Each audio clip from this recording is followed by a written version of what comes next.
सागर जिले में महिला कोटवार पर जानलेवा हमला और जातिगत अपमान, अनुसूचित जाति विभाग ने की सख्त कानूनी कार्यवाही की मांग। मध्य प्रदेश में अनुसूचित जाति वर्ग की महिलाओं पर हो रहे अत्याचार थमने का नाम नहीं ले रहे हैं। ताजा मामला सागर जिले की राहतगढ़ तहसील के ग्राम रजौली का है, जहां पदस्थ महिला कोटवार कौशल्याबाई चड़ार पति उदय भान चड़ार पर गाँव के ही दबंग पवन लोधी और अनिकेश लोधी द्वारा जानलेवा हमला किया गया। उनके मकान को बुलडोजर और ट्रैक्टर से ढहा दिया गया और उन्हें व उनके परिवार को जाति सूचक शब्दों और गालियों के साथ गांव से बेदखल करने की धमकी दी गई। घटना के वक्त कौशल्याबाई चड़ार तहसील कार्यालय में मौजूद थी, जब उनके बेटे ने फोन पर बताया कि उन्हें उनकी पत्नी, बहनों और बच्चों को घर में बंद कर मकान को गिराया जा रहा है। इस सूचना पर तहसीलदार कार्यालय में मौजूद अधिकारियों और पुलिस प्रशासन ने तत्परता दिखाते हुए परिवार को किसी तरह बचाया। लेकिन शर्मनाक बात यह है कि घटना के कई दिन बाद तक राहतगढ़ थाने ने कोई कानूनी कार्यवाही नहीं की। यहाँ तक कि पीड़िता द्वारा सागर एसपी कार्यालय में आवेदन देने के बावजूद कोई ठोस कदम नहीं उठाया गया।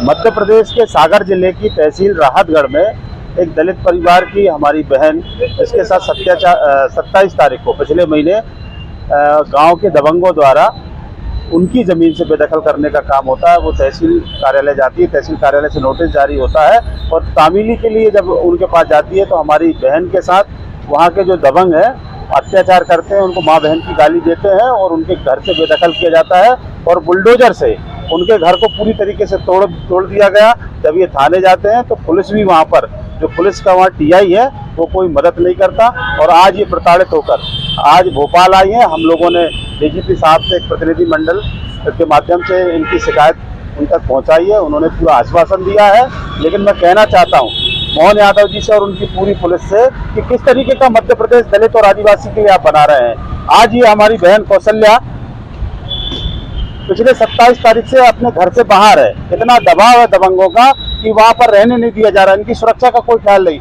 इनके बच्चे हैं और सब लोग घर से बाहर है।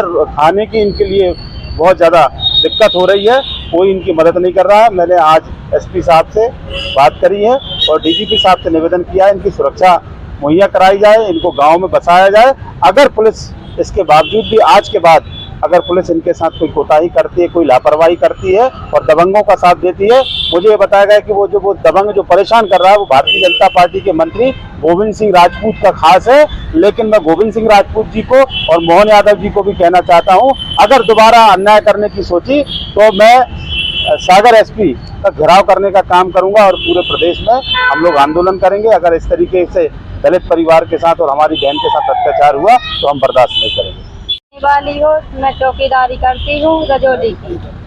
वो गब्बर लोधी के विषय में हमारी जमीन पे बुलडोजर चला दिया था, तो मैंने रोका तो उसने मुझे गाली दी तो मैं तहसील गई और आवेदन लगा के आई।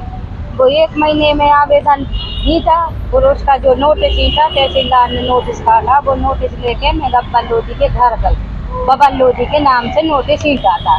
मैं घर गई, मैंने पूछा कि पवन है घर पे, तो उसके पिता ने कहा गब्बर ने कि नहीं है। तो मैंने कही उसका नोटिस ईटा है, तो कहने लगे वो घर पे नहीं है। यहाँ से नोटिस कौन चीज़ का लिया आया? मैंने कही ये जमीन का है। तो मैं हाथ में पकड़े खड़ी थी और उसने धक्के से खींच लिया और उधर ही तोड़ के माने फाड़ के मेक दिया।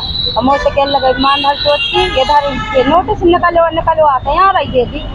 ज़्यादा चौकीदारी में भूल ही गए, गाड़ पे लाद दे कर भगा दे हैं 2 दिन में, चौकीदारी छोड़ा ले। इतना उन्हें बोला तो मैं घर वापस आ गई। मेरे पति घर में थे, मैंने फोन लगाया कि गब्बर लोधी नहीं है। आप तो ये बताएं, मैं ये चाहती हूँ कि मुझे न्याय मिले। मेरे बच्चों को, मुँह को, मेरा पूरा मकान गिरा दिया, तोड़ फोड़ अंदर की, माने खाने पीने की भी बर्तन पूछ गए उनने, पूरी तोड़ फोड़ कर दी। मैं घर से बाहर हूँ आज 20 दिन हो गए और का मुझे न्याय मिले।